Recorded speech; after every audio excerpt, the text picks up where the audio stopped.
యాలకల్ సీనా office room బీగాలు కావాలి urgent.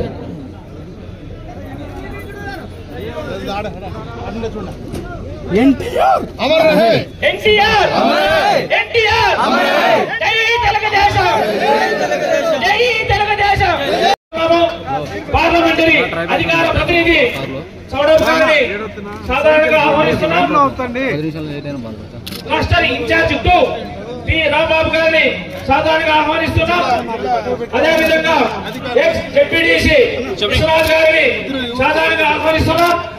అదేవిధంగా ex vice MPP Gopi గారిని, అదేవిధంగా గోర్నగర్పల్లి యూత్ ప్రెసిడెంట్ ప్రవీణ్ కుమార్ ని,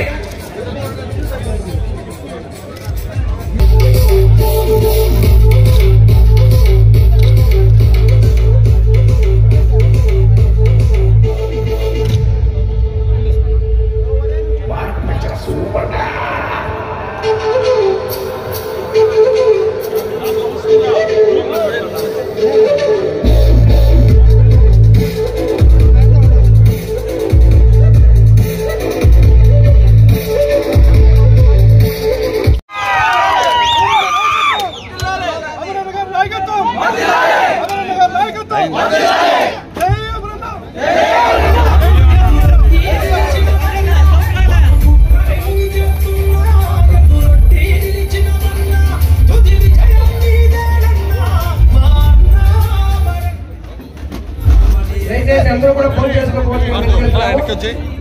ఎలక్ట్రానిక్ మీడియా భోజనం ముందుగా దయచేసి మీరు కూడా ఫోన్ చేసుకోవాల్సిందిగా మనం చేస్తున్నాం.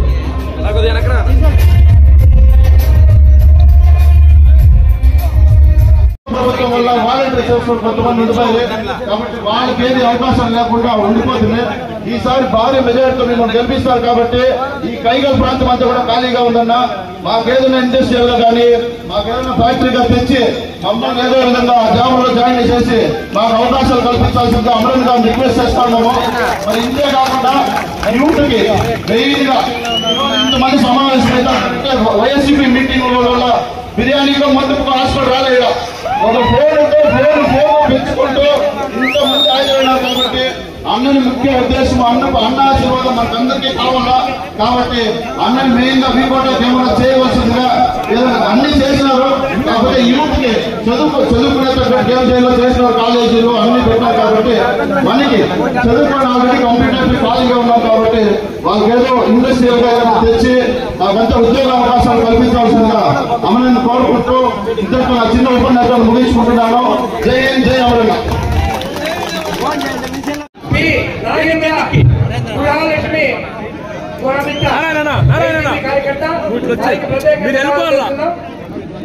అదేవిధంగా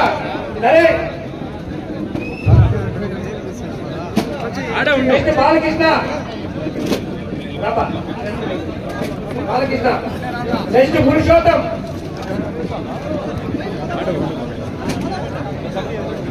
నెక్స్ట్ బాలకృష్ణ. దయచేసి మీరంతా ఇవ్వ నిలబడుకోవాలి. నెక్స్ట్ గోడమాకర్పల్లి పంచాయతీ జగదీష్ గౌడ్, మాజీ సర్పంచ్ కుమారుడు హనుమంతు కుమారుడు సుబ్రహ్మణ్యం చెట్టి మధు. నెక్స్ట్ వెంకటప్పగౌడు,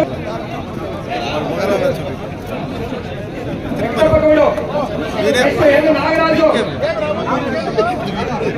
వెళ్ళిపోయిండు కదా. Nagaraju నాగేంద్రపల్లి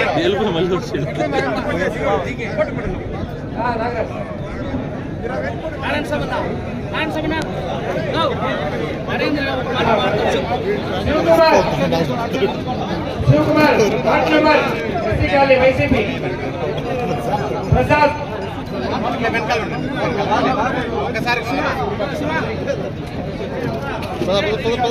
next BN Ganesh, Prasad,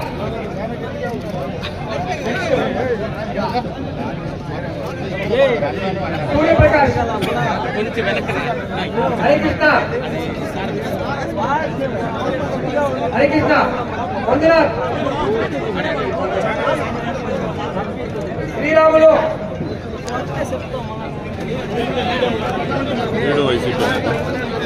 next Srinivasulu Kodamagalapalli Purushottam Nagireddipalli Purushottam side నిలబడు కొంచెం వెనక్కి పోయి నిలబడు రా ఇంకా దయచేసి కండవాలు వేసుకునే ఉందంటే నిలబడుకోవాలండి కింద పట్టుగా లైన్ నిలబెట్టు నెక్స్ట్ మురుగేష్ వేలు పోయకుండా భరత్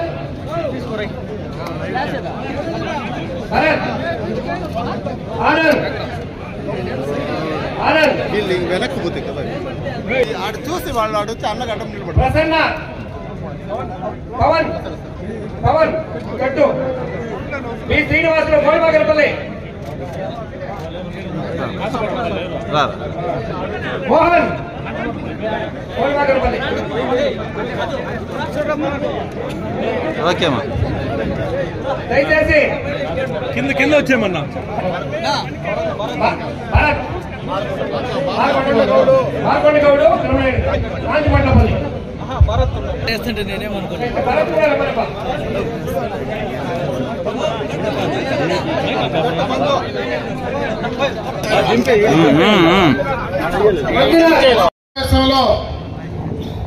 భాగస్వాములైన తెలుగు యువత, జనసేన, భారతీయ జనతా పార్టీ యువ సోదరులందరికీ కూడా ఉగాది, రంజాన్, శ్రీరామనవమి శుభాకాంక్షలు తెలియజేసుకుంటున్నారు. ఈరోజు వీకోటలో యువత సమావేశం. ఇంత పెద్ద ఎత్తున యువత ఈరోజు ఇక్కడికి రావడం గత తెలుగుదేశ రాజకీయ చరిత్రలో ఎప్పుడు కూడా ప్రత్యేకంగా 18 నుంచి 30 సంవత్సరాల లోపు ఉండేటువంటి యువకులు ఇంత పెద్ద ఎత్తున సమావేశమైనటువంటి సందర్భం నేను చూడలేదని చెప్పి తెలియజేసుకుంటున్నా. ఖచ్చితంగా ఈరోజు ఈ రాష్ట్రంలో ఉమ్మడి ప్రభుత్వాన్ని తీసుకురావడానికి యువత మేము సిద్ధంగా ఉన్నాం అని తెలియజేసేటువంటి సంకేతాన్ని ఈ రోజు వీకోట్ నుంచి నేను ఇచ్చారని చెప్పి నేను ఈ సందర్భంగా తెలియజేసుకుంటున్నా.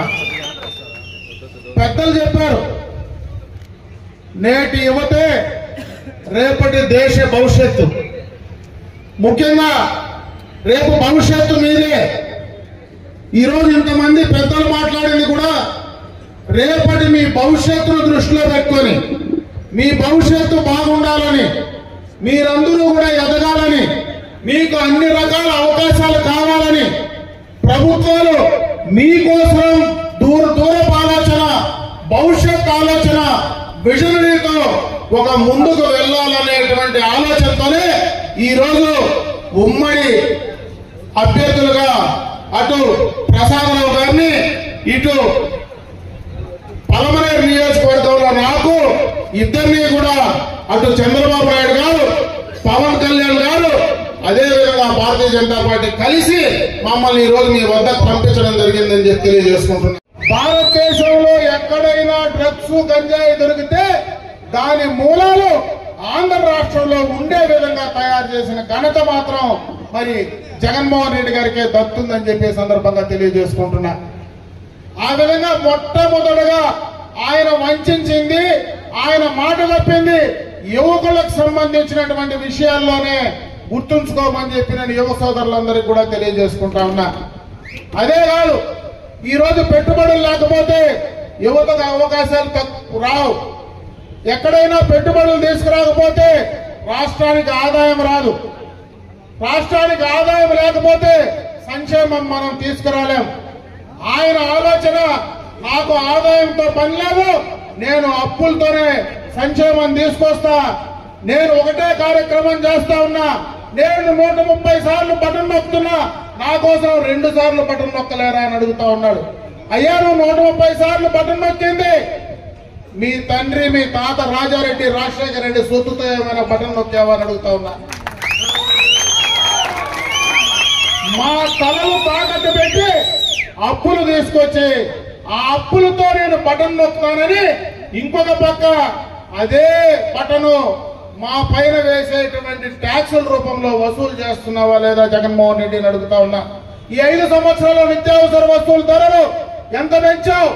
కరెంటు ఛార్జీలు పెంచనన్నావు, ఎన్ని దఫాలు కరెంటు ఛార్జీలు పెంచావు? ఆర్టీసీ ఛార్జీలు ఎంత పెంచావు? రిజిస్ట్రేషన్ ఛార్జీలు ఎంత పెంచావు? చెత్త కూడా పనిచేసేటువంటి చెత్త ప్రభుత్వం జగన్మోహన్ రెడ్డి మీద అవునా కాదా అని అడుగుతా ఉన్నా.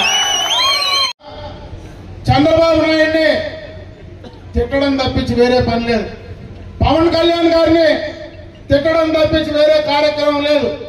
ఎంతసేపు ప్రతిపక్షం పైన 5 సంవత్సరాలు నువ్వు అధికారంలో ఉండి నువ్వు చేసింది చెప్పకుండా ఎంతసేపు చంద్రబాబు పవన్ కళ్యాణ్ పైన మాట్లాడుతూ ఉంటే రాష్ట్ర ప్రజలు ఆలోచించరా జగన్మోహన్ రెడ్డిని నేను అడుగుతా ఉన్నా.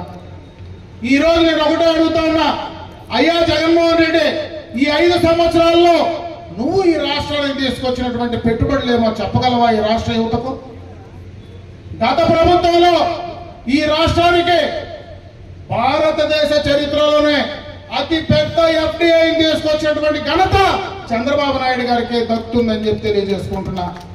ఈ రోజు ఈజ్ ఆఫ్ డూయింగ్ బిజినెస్ లో గత 5 సంవత్సరాల్లో చంద్రబాబు నాయుడు గారి నాయకత్వంలో నెంబర్ 1 గా భారతదేశంలో ఆంధ్ర రాష్ట్రాన్ని తీసుకెళ్లింది చంద్రబాబు నాయుడు గారిని మేము ధైర్యంగా చెప్పగలం, నువ్వు చెప్పగలవు అని అడుగుతా ఉన్నా.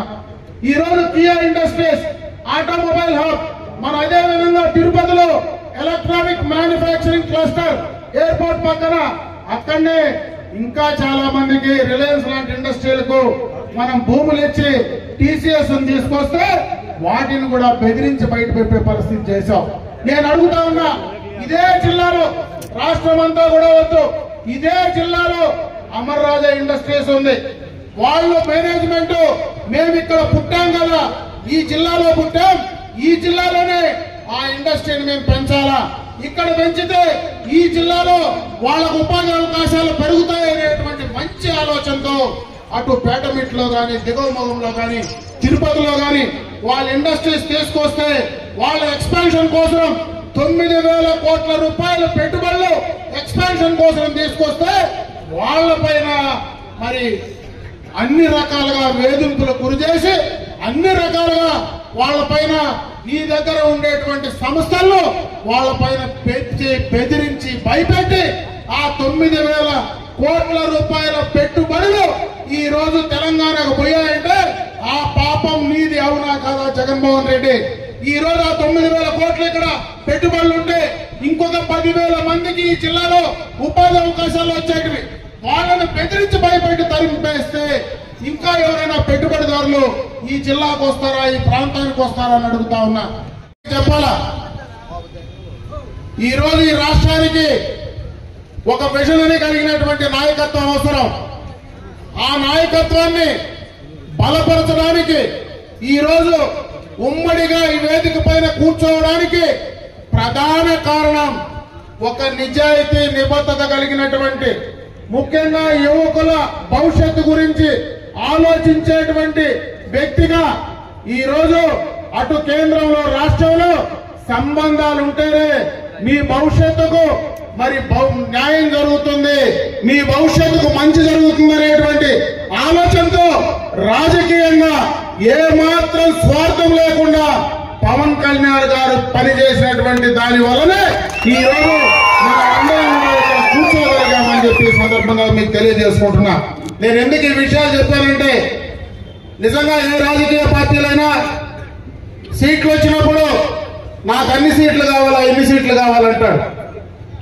ఈయన నాకు సీట్లు కాదు ముఖ్యం, గెలవడం ముఖ్యం, ఈ రాష్ట్రంలో మా యొక్క యువకుల భవిష్యత్తు ముఖ్యం. ఈ ప్రభుత్వం జగన్మోహన్ రెడ్డి మళ్ళా అధికారంలోకి వస్తే ఈ రాష్ట్రం నాశనం అయిపోతుందనేటువంటి ఆలోచన చేసి ఒక విజన్ కలిగినటువంటి నాయకుడు చంద్రబాబు నాయుడు గారు ముఖ్యమంత్రి అయితే అందరికీ న్యాయం జరుగుతుందనేటువంటి ఆలోచనతోనే ఈ రోజు నిర్ణయం తీసుకొని మనం అందరం కూడా కలిసి ఉండడం జరిగిందనేటువంటి విషయాన్ని ఈ సందర్భంగా కూడా నేను మీ దృష్టికి తెస్తా ఉన్నా. చాలా మంది మాట్లాడారు మీకోసం ఏం కార్యక్రమాలు చేస్తారని. గత ప్రభుత్వం జగన్మోహన్ రెడ్డి గారు పాదయాత్ర చేసినప్పుడు చాలా విషయాలు చెప్పాడు, ఊరూరు తిరిగాడు. నేను యువకుణ్ణి, నేను కూడా 40 సంవత్సరాల లోపల ఉండేటువంటి యువకుణ్ణి, నేను కూడా మీలాంటి యువకుడు నాకు అవకాశం కల్పించండి. నా తండ్రి లేడు, కేసుల్లో జైల్లో పెట్టారు, నన్ను మీ సోదరుడుగా చూడండి. నేను అధికారంలోకి వస్తానే యువకుల కోసం నేను జాబ్ క్యాలెండర్ రిలీజ్ చేస్తా, డిఎస్సీని తీసుకొస్తా, అదే విధంగా సిపిఎస్ రద్దు చేస్తా, రకరకాలైన మాటలు చెప్పాడు. నేను అడుగుతా ఉన్నా, అయ్యా జగన్మోహన్ రెడ్డి గారు, ఎప్పుడు ఏ పార్టీనా వచ్చర పులి అంటారు, పులివెందుల పులి అంటారు, మాట తప్పని మడమ తిప్పని నాయకుడు అంటారు. నేను అడిగేటువంటి 3 ప్రశ్నల్లో మీరేమైనా మాట తప్పని మడమ తిప్పని పులివెందుల పులి నేను అడిగినటువంటి జాబ్ క్యాలెండర్ రిలీజ్ చేశావా అని అడుగుతా ఉన్నా. డిఎస్సి మెగా డిఎస్సి ఇచ్చావా అని అడుగుతా ఉన్నా. నువ్వు చెప్పినట్టు మద్యపాన నిషేధం చేస్తానన్నావు, చేశావా అని అడుగుతా ఉన్నా. మద్యపాన నిషేధం దేవుడే, కానీ ఆయన లోకల్ బ్రాండ్లు జే బ్రాండ్లు రిలీజ్ చేసి ప్రజల ప్రాణాలతో ఆడుకునేటువంటి సందర్భాన్ని క్రియేట్ చేశాడు. ఖచ్చితంగా మనందరి పైన, మన భవిష్యత్తు పైన, ముఖ్యంగా మీ భవిష్యత్తును దృష్టిలో పెట్టుకుంటే ఆయన ముఖ్యమంత్రి కావాల్సినటువంటి అవసరం ఈ రాష్ట్రానికి ఉంది. దానికి ఈరోజు మీరందరూ కంకణం కట్టాలా, మీరందరూ పనిచేయాలా. ఆ బూతుల్లో ఏ బూతులు అయితే మీ ఉన్నాయో ఆ బూతుల్లో యువత మొత్తం కూడా బాధ్యత తీసుకొని పనిచేయాల్సినటువంటి అవసరం మీ పైన ఉందని చెప్పి సందర్భంగా నేను తెలియజేసుకుంటున్నా. మీ భవిష్యత్తుకు మీకెప్పుడే అవసరం వచ్చినా, మీకే కష్టం వచ్చినా ఖచ్చితంగా నేరుగా నన్ను మాట్లాడండి, నేను సమాధానం ఇస్తా. మీకు కూడా ఒక అనుమానం ఉండొచ్చు, పార్టీలో చాలా మంది సీనియర్లు ఉన్నారు, వాళ్ళకంటే మేము ముందు పోవడానికి మాకు ఇబ్బందులు ఉన్నాయేమో అని. ఎవరో ఆలోచన పెట్టుకోవద్దండి. సీనియర్లందరూ కూడా పైకి పోయి టైం అయిపోతుంది, మళ్ళా రేపు మీరు సీనియర్లుగా ఎదగాల్సినటువంటి పరిస్థితి ఖచ్చితంగా ఉంది. అందుకే నేను చెప్పా, ఒకప్పుడు నేను అక్కడ కూర్చున్నా, ఈ రోజు నేను ఇక్కడ కూర్చున్నా. ఈ రోజు మీరు అక్కడ కూర్చున్నారు, రేపు మళ్ళా మీరు వచ్చి ఇక్కడ కూర్చునే సమయం ఖచ్చితంగా వస్తుందని చెప్పి సందర్భంగా నేను మీ అందరికీ తెలియజేసుకుంటున్నా. అందుకే ఈ రోజు మీరెవరు దానికి భయపడాల్సిన పని లేదు. తెలుగుదేశం పార్టీ మీకు అండగా ఉంది. అదేవిధంగా ఇక్కడ మీకు మనిషిగా, మీ నాయకుడిగా, అమర్నాథ్ రెడ్డిగా ఖచ్చితంగా నేను మీకు అండగా ఉంటాను. ఎప్పుడైనా మీరు భయపడాల్సిన పని లేదని చెప్పి ఈ సందర్భంగా మీ అందరి దృష్టికి తెస్తా ఉన్నా. రేపు ఎన్నికల్లో మీరు ఈ యొక్క మండలంలో ఖచ్చితంగా మీరు తీసుకొచ్చే మెజారిటీ, రేపు బూతుల కాడ పని చేయాల్సింది, పని చేసేది మరి మీరే. యువత ఎప్పుడు ఏ ఆలోచన లేకుండా మరి నిజాయితీగా నిబంధనగా పనిచేసేది యువత. ఈ 18 నుంచి 30 సంవత్సరాల వయసులో ఏ స్వార్థం కానీ ఏ ఆలోచన లేకుండా చేయగలిగేది ఆ వయసులో ఉండేటువంటి యువతే. కాబట్టి మీరు ఆ రకంగా పనిచేయండి. మీకోసం ఏం చేయాలో పార్టీ పరంగా, నా పరంగా ఖచ్చితంగా చేయడం జరుగుతుందనేటువంటి విషయాన్ని ఈ సందర్భంగా మీ అందరి దృష్టికి తీసుకొస్తా ఉన్నా. రేపు ఎన్నికలైన తర్వాత ఖచ్చితంగా కూడా మళ్ళా మనం ఇటువంటి సమావేశం ఖచ్చితంగా యువత సమావేశం ఒకటి ఏర్పాటు చేసుకున్నాం. ఆ రోజు మన ప్రభుత్వ అధికారంలోకి వచ్చిన తర్వాత ఆ రోజు మీకు ఏం కావాలనేది డైరెక్ట్ గా ఇట్లనే కూర్చొని మీ దగ్గరికి మైక్ ఇచ్చి మాట్లాడించే పరిస్థితి ఖచ్చితంగా నేను తీసుకొస్తానని చెప్పి మరొకసారి తెలియజేసుకుంటున్నా. ఇప్పుడు మనం పనిచేయాల్సినటువంటి సమయం వచ్చింది. ఇప్పుడు మనం పనిచేసేటువంటి అవసరం వచ్చింది. ఈ రోజు మే 13 దాకా, మే 13 రాత్రి దాకా ఖచ్చితంగా ఒక కమిట్మెంట్ తో మీరు పనిచేయండి. ఆ తర్వాత 5 సంవత్సరాలు నేను మీకోసం అదే కమిట్మెంట్ తో పని చేస్తానని చెప్పి ఈ సందర్భంగా మీ అందరికీ మాటిస్తూ, ఆ రకంగా మంచి మెజారిటీతో ఈ మండలంలో యువత మీ ద్వారానే ఆ మెజారిటీ సాధించే పరిస్థితి వస్తుందనేటువంటి నమ్మకాన్ని మీరు తీసుకురండి అని చెప్పి మరొకసారి మీ అందరూ కూడా తెలియజేసుకుంటూ రేపు జరిగే ఎన్నికల్లో మీ ఇంట్లో, మీ కుటుంబాల్లో, మీ స్నేహితుల్లో, మీ బంధువుల్లో, ఈ నియోజకవర్గంలో ఎక్కడ మీ బంధువులు, స్నేహితులు, కుటుంబాలు ఉన్నా వారందరికీ కూడా మీరు చెప్పి అటు పార్లమెంటుకు మరి ప్రసాదరావు గారికి అసెంబ్లీలో నాకు మా ఇద్దరికి కూడా సైకిల్ గుర్తుపైన 2 ఓట్లు వేసి మంచి మెజారిటీతో గెలిపించి రావాలని చెప్పి మరొక్కసారి మీ అందరికీ కూడా చేతులెత్తి నమస్కారాలు తెలియజేసుకుంటూ, అంటే మీరు నాకంటే చిన్నోళ్ళు, సామాన్యంగా నమస్కారం మేము చేయకూడదు, మీకు ఆయుష్ అవుతుంది కాబట్టి మీకు అందరికీ కూడా మనస్ఫూర్తిగా నా శుభాకాంక్షలు తెలియజేసుకుంటూ అదేవిధంగా మీద అలంకరించిన నాయకులు, జనసేన నాయకులు, బీజేపీ నాయకులు, ఎదురుగా సభ ఎదురుగా ఉన్న నాయకులు, కార్యకర్తలు, జనసేన కార్యకర్తలు, నాయకులు, టీడీపీ కార్యకర్తలు, నాయకులు, అలాగే బీజేపీ కార్యకర్తల నాయకులు, మిగతా యువతకి మొత్తానికి నా నమస్కారం. ఈ ఉత్సాహం చూస్తుంటే, ఇప్పుడు మాట్లాడిన యువతను చూస్తుంటే భవిష్యత్తు ఎమ్మెల్యేలు, భవిష్యత్తు ఎంపీలు కనపడతా ఉన్నారు ప్రతి నియోజకవర్గం నుంచి. ఇది చాలా అభిలషణీయమైన పరిస్థితి. ఎందుకంటే రాజకీయం అనేది ఈ దేశానికి యువతతో రావాల్సింది. యువత వస్తేనే ఫ్యూచర్ డెవలప్మెంట్ ఉంటుంది. యువత వస్తేనే మీ అందరికీ తెలుసు, ప్రపంచంలో దేశాల్లో ప్రభుత్వాలు మారినాయి అంటే యువత వల్లనే మారినాయి, మిగతా వాళ్ళు ఎవరి వల్ల మారలేదు. మీరు ఎన్ని ఎగ్జాంపుల్ చెప్పమంటే అని చెప్తాను. మన దగ్గర ఉన్న ఎగ్జాంపుల్ తెలంగాణలో బీఆర్ఎస్ ప్రభుత్వం రావడానికి ఉస్మానియా యూనివర్సిటీ యువత, మిగతా ఉన్న యువత ఎంత కారణమయ్యారో మనందరికీ తెలుసు. సో మీ ఉత్సాహం చూస్తుంటే ఖచ్చితంగా మీరు ఈ దేశానికి భవిష్యత్తు మార్చేటట్టు కనబడుతున్నారు, మార్చాలి కూడా. సో మనం ఇప్పుడు చంద్రబాబు నాయుడు గారిని మనం ఉన్నతమైన వ్యక్తిగా ప్రభుత్వం ఏర్పాటు చేయాలి కదా అని మనం అందరం కోరుకుంటున్నాం. మనం ఇక్కడికి వచ్చాం. ఎందుకు చేయాలి మనం అంటే 2 విషయాలు. మనం ఒకటి, ఇప్పుడు పరిపాలిస్తున్న ప్రభుత్వం చేస్తున్న అరాచకాలు మనం చూస్తున్నాం, అట్లాగే చంద్రబాబు నాయుడు గారి సమర్థత చూస్తున్నాం. ఈ మొదటిది, ఈ ప్రభుత్వం చేస్తున్న అరాచకాలు చూస్తుంటే మొత్తం చెబితే చాలా టైం అవుతుంది. 2-3 విషయాలు మీతో ప్రస్తావిస్తాను. మొదటిగా మన రాజధాని తీసుకుందాం. ఈ రాజధాని అనేది మనం ప్రభుత్వం ఏర్పాటు, ఉమ్మడి ప్రభుత్వం నుంచి బయటకు వచ్చినప్పుడు, ఆంధ్ర రాష్ట్రంగా మనకి ఇచ్చినప్పుడు ఒక అనాథ రాష్ట్రంగా మనకి ఇచ్చారు. దీన్ని మనం 1947లో భారతదేశాన్ని విడదీసి, బ్రిటిష్ ప్రభుత్వం పాకిస్తాన్ని మనం విడదీసి భారతదేశాన్ని మనకిచ్చిన పరిస్థితితో మనం పోల్చుకోవచ్చు. ఆ రోజున మనకి డ్యాములు లేవు, డిఫెన్స్ ఇండస్ట్రీస్ లేవు, ఈ దేశానికి కావాల్సిన ఏ అభివృద్ధి లేదు, మన రూపాయి విలువ లేదు, పరిశ్రమలు లేవు, నీటి సరఫరా లేదు. ఇవన్నీ తెచ్చుకొని మనం చేసుకోవడానికి 35-40 సంవత్సరాలు పట్టింది. ప్రతి వాళ్ళకి పంచవర్ష ప్రణాళికలు పెట్టుకున్నాం. తర్వాత మా సమర్థవంతమైన నాయకులు వచ్చారు, చేశారు. అలాగే ఇప్పుడు చంద్రబాబు నాయుడు గారికి ఒక రాష్ట్రాన్ని మనం అప్పచెప్పి ఆయన సమర్థుడని చెప్పి ఇచ్చాం, కానీ ఫండ్స్ ఇవ్వలేదు, ఆర్థిక పరిస్థితి బాగలేదు. మనం వచ్చిన తర్వాత రాజధాని కట్టుకోమని చెప్పారు. ఈ రాజధాని కట్టుకోవడానికి కూడా ఫండ్స్ సఫిషియెంట్ గా లేవు. కానీ రాజధాని ఏర్పడటానికి మన అందరికీ తెలుసు, ఈ ఒక్క రోజులో వచ్చేది కాదు, చిన్న రియల్ ఎస్టేట్ కంపెనీ కాదు, లేకపోతే ఇల్లు కట్టుకోవడం కాదు. ఈ రాజధాని ఏర్పడాలంటే డిజైన్స్, స్ట్రక్చర్స్, తర్వాత దాని ప్లానింగ్ చేయడానికే మనకి దగ్గర 7 నుంచి 8 సంవత్సరాలు పడుతుంది.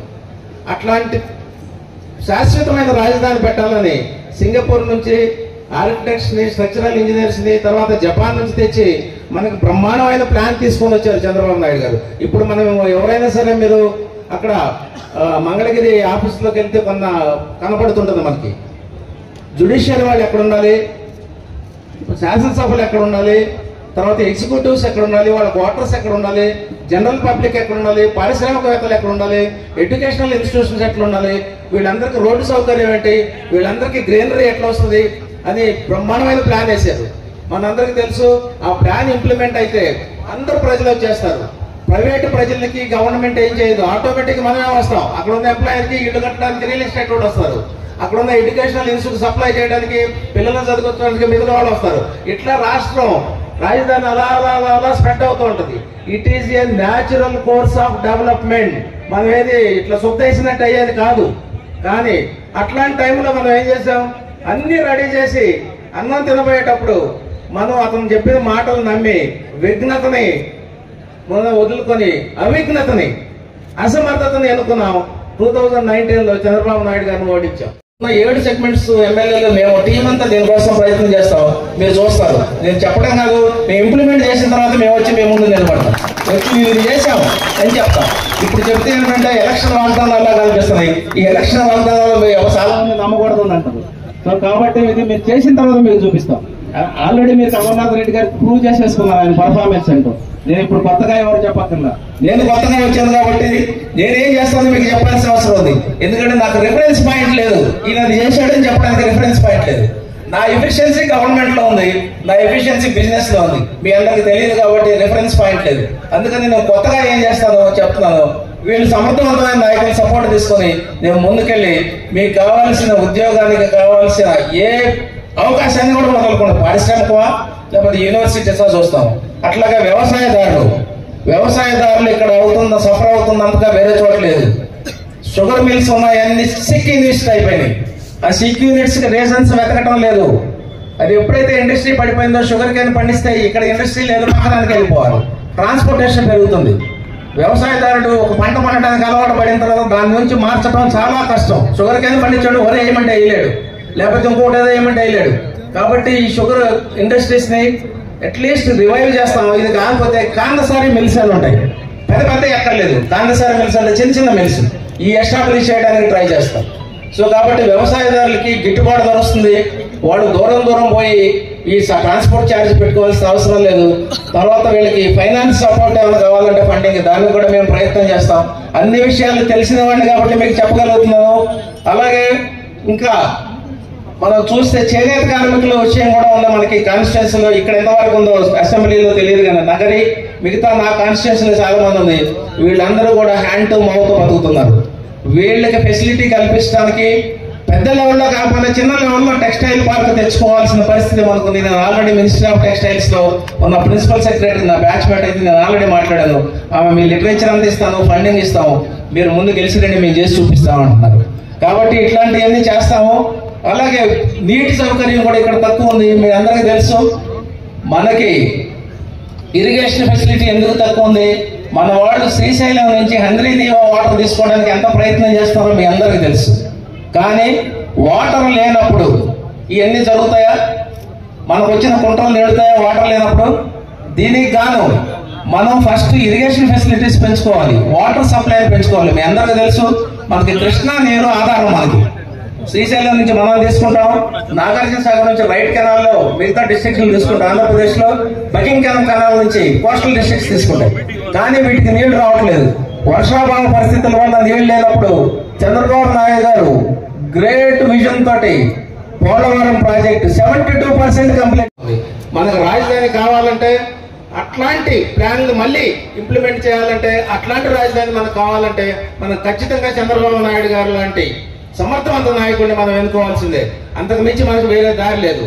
ఇతను చెప్తున్న గత 5 ఏళ్లలో రాజధాని అక్కడ పెడతాను ఇక్కడ పెడతాను మూడోది, ఇది ఆచరణ యోగ్యమైనది కాదు. మనల్ని మభ్య పెట్టడానికి చేసే తప్పితే ఇది ఆచరణ యోగ్యమైనది కాదు. ఎక్కడైనా ఒక డిజైన్ తయారు చేశాడా? జ్యుడిషియరీ క్యాపిటల్ కి డిజైన్ వచ్చిందా? లెజిస్లేటివ్ దానికి క్యాపిటల్ వచ్చిందా? ఎగ్జిక్యూటివ్ క్యాపిటల్ దానికి ఏమైనా డిజైన్ వచ్చిందా? ఇంతవరకు మనకి ఎక్కడ ఒక పేపర్ కూడా కనపడదు, మనకు మాటలు మాత్రమే వస్తుంటాయి. కాబట్టి మనం సమర్థవంతమైన నాయకుడిని ఎన్నుకోవాలంటే, మనకు రాజధాని కావాలంటే చంద్రబాబు నాయుడు గారిని ఎన్నుకుందాం. చంద్రబాబు నాయుడు గారు అంటే it is going to be Mangalagiri రాజధాని మనకు అవుతుంది. అక్కడున్న అందరికి అందుబాటులో ఉన్న బాగా సెలెక్ట్ చేశారండి స్ట్రాటజిక్ గా, సెంట్రల్లీ లొకేటెడ్ ప్లేస్ ఇదే మనకి రాజధాని అవబోతుంది. సో కాబట్టి ఆ రాజధాని ప్రాంతాని కోసం మనం అందరం కూడా చంద్రబాబు నాయుడు గారిని ఎన్నుకుందాం.